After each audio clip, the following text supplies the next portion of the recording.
Baik, bismillahirrahmanirrahim. Assalamualaikum warahmatullahi wabarakatuh.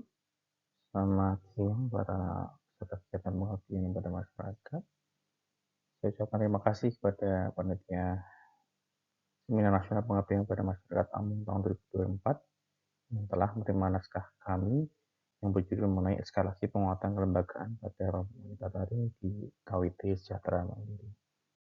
Nah, untuk outline sendiri ada beberapa, yaitu latar belakang, analisis permasalahan, tujuan kegiatan, metode, hasil kegiatan, ucapan terima kasih, dan kesimpulan. Nah, ada beberapa hal yang melatar belakangi kegiatan pengabdian yang kami lakukan.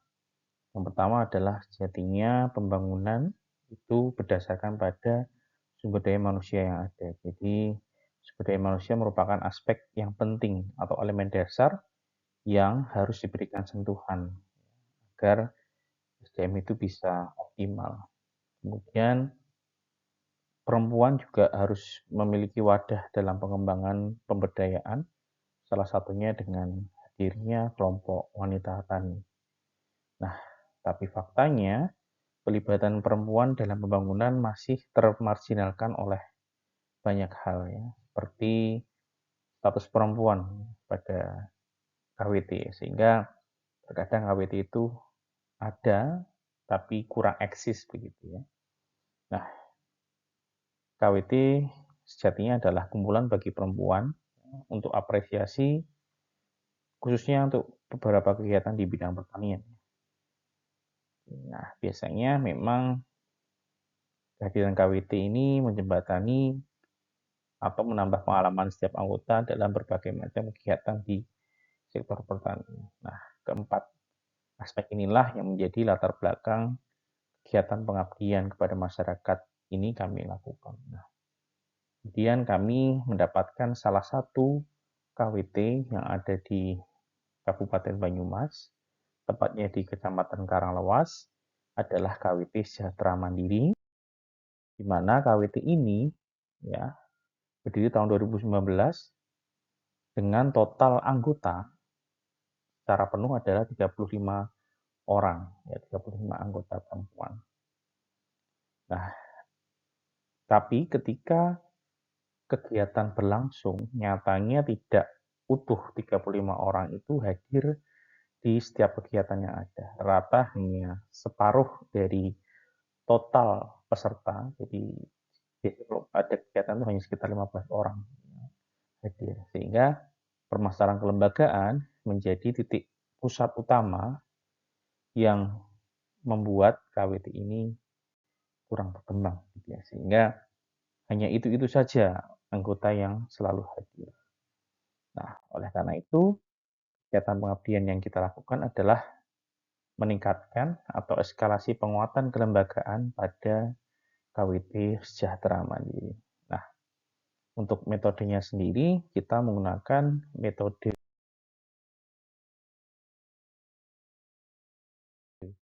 service learning, di mana tahapan pertamanya tentunya kita sowan dulu, datang dulu ke KWT, menanyakan permasalahan, kemudian mendapatkan permasalahan yang tadi bahwa anggota tidak selalu hadir secara penuh dalam setiap kegiatan yang ada.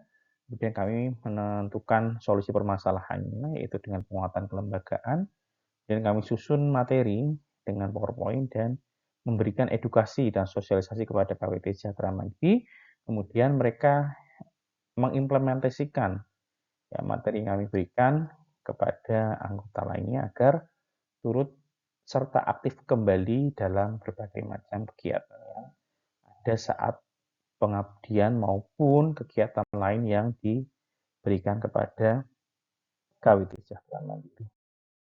Nah, ada beberapa poin yang kami titik beratkan kepada ketua maupun masing-masing anggotanya. Pertama bahwa komunikasi dan motivasi adalah dua kunci utama agar kelembagaan itu kuat dan kokoh.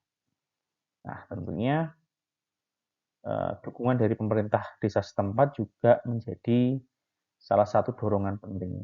Jadi kami ketika mengadakan pengabdian selalu mengundang perangkat desa, yaitu Bukades yang kebetulan selalu datang di acara pengabdian.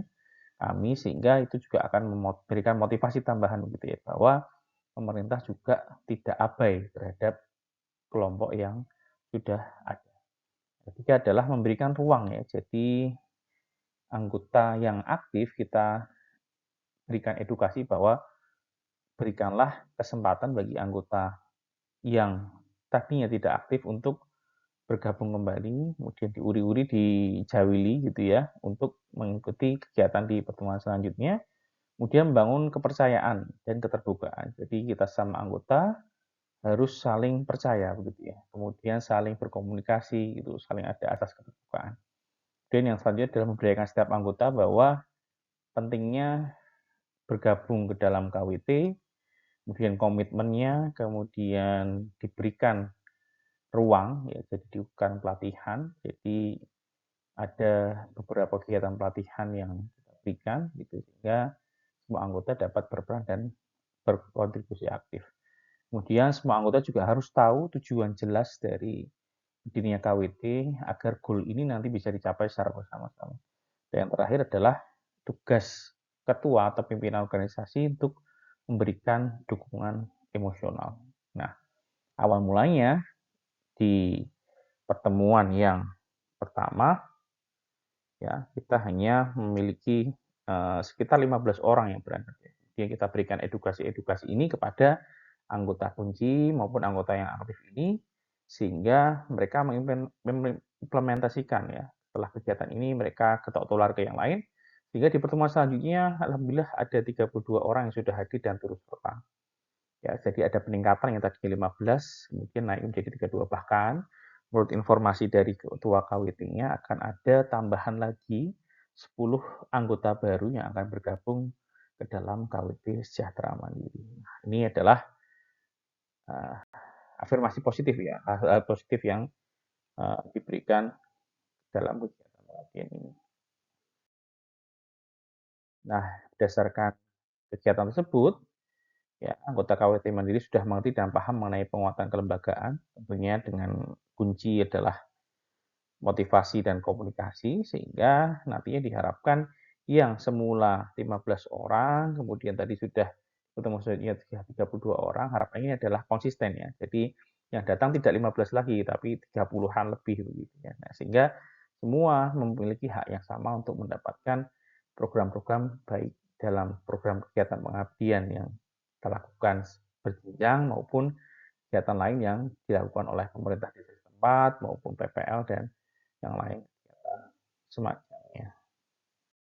Jadi itu kami juga mengucapkan terima kasih pada DATPM Kemendikbud yang memberikan pengabdian pemberdayaan kemitraan masyarakat. Saya rasa begitu, kurang lebih